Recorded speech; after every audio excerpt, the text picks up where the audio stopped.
Casper caught 255 passes during his Hall of Fame career, while Todd Christensen was another Raiders standout at tight end. That's right.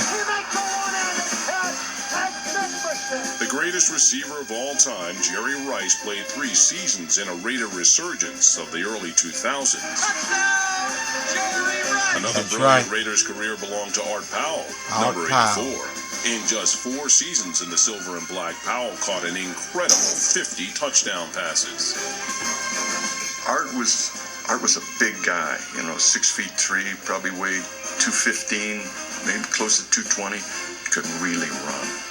Art Powell never really got the publicity that probably he should have. It takes the deadly duo of speed and longevity to make our list. The number 7 Raider of all time, Cliff Branch. You better know it, boy. 2-1. What are you thinking? There's only been one wide receiver that's typified the Raiders, and that's been Cliff Branch. For 14 seasons, Cliff Branch defined Oakland's vertical passing game. Branch one-on-one with Riley, a leaping catch, touchdown Raider! Cliff was one of the fastest players, I think, ever. Branch again, he's got a step, touchdown Raider! Hey, he would turn the light out before it got dark. Every time you think about Cliff Branch, did he ever go short? Branch, highway robbery without a gun, touchdown Raider! No, he was always going for 80 yards. Look at this speed. That's what Al wanted to do, was to get the 60 and a 40-yard touchdown pass. What a spectacular catch. Yeah, Cliff Branch was the ultimate deep threat. The number 7 Raider on our list had to develop hands to match his speed. When Cliff got there, he couldn't catch a cold, but he could outrun everybody. Cliff started yelling for the ball before he got his jock on. Kenny, I got this guy, I own this guy, throw me the ball.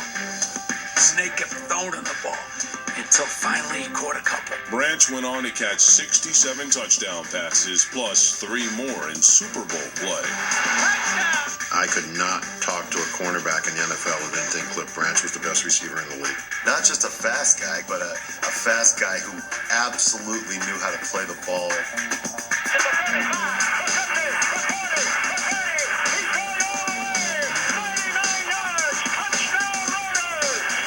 Davis has been looking for the next Cliff Branch ever since Cliff Branch left, so that tells you Cliff Branch was doing something right. Being another Raider unjustly snubbed by the Hall of Fame cements his status on our list of all-time Raiders. Probably the best player not in the Hall of Fame. A great player. And he's not in the Hall of Fame? Can you believe that one? Cliff Branch, definitely. He should be in that Hall of Fame without any question. And his turn will come. For some reason, he's not up there with Lynn Swann in the mind's eye. Lynn Swann, solid. Thank Remember, you. Swann had Super Bowl 10. Great stage in Miami. Lays out, makes these beautiful catches. While Swann shined in the sun, Branch's nighttime and indoor Super Bowl heroics are overlooked by many, but not our list. The numbers speak for themselves. That's a joke. I mean, the numbers, Cliff had 60-some touchdowns, Swann had 40 or whatever the number is. Nowhere close to Cliff Branch. Yeah, that's a tragedy. He never had truly a You're right. catch. You're right, George. You're right. My boy's a beast. 2-1. Helps to And Lewis. That's plant an right. image in voters' minds. But Yeah, I think beyond All you Raider haters out there, you better understand, fool. That's right. The old man. Everybody loved George Blanda. The Raiders really are a franchise of resurrection. They really are a franchise that took a lot of guys that were cast-offs, kicked around, discarded, and brought them there and gave them a home and gave them a fresh start. Well, nobody was resurrected more than George Blanda. By the time George got to the Raiders, he was about 95 years old. You look at the list of when people were born in the program. There were guys born in the 30s. There weren't many guys born in the 20s, and George was born in the 20s. Before being signed by the Raiders, Blanda played 16 years in the NFL and AFL, primarily for the Bears and Oilers. LaMonica's knee was injured late in the game, and he could not play the following week. His replacement was a 41-year-old veteran quarterback who played sparingly and is used as a kicking specialist. George Blanda was one of the fiercest competitors. Ageless George Blanda celebrated his 45th birthday by arching a bomb to tight end Raymond Chester. The Raiders took this cast off, if you will, and showed that he not only had more left in the arm, but he had a heck of a lot left in the foot. George Blanda then became the only player in pro history to score 2,000 points. People ask me, who's the greatest football player you ever played with? It was George Blanda.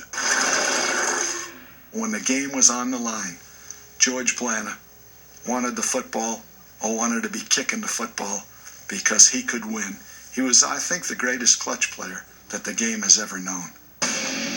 Blanda's inclusion on our list is due in most part to his miraculous run of clutch performances during the 1970 season. He had a streak of 5 games in which he pulled the Raiders from the jaws of defeat.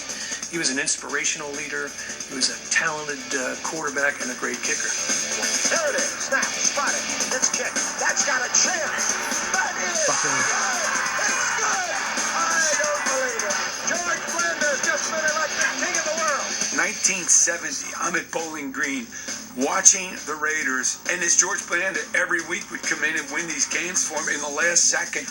It was nuts. If a television script writer or a hack pulp fiction writer tried to write the kind of finishes the Raiders have produced this year, they would send him to the loony bin before he ever got past the first proofreader. That run that he had week after week, either winning games with touchdown passes or winning games with 50-yard field goals, was one of the great runs in the history of pro football.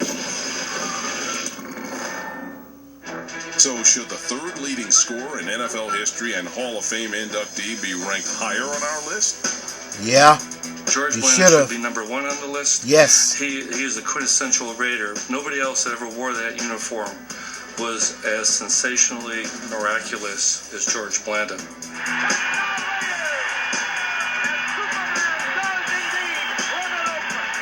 You can't think of the Raiders without thinking of George Blanda.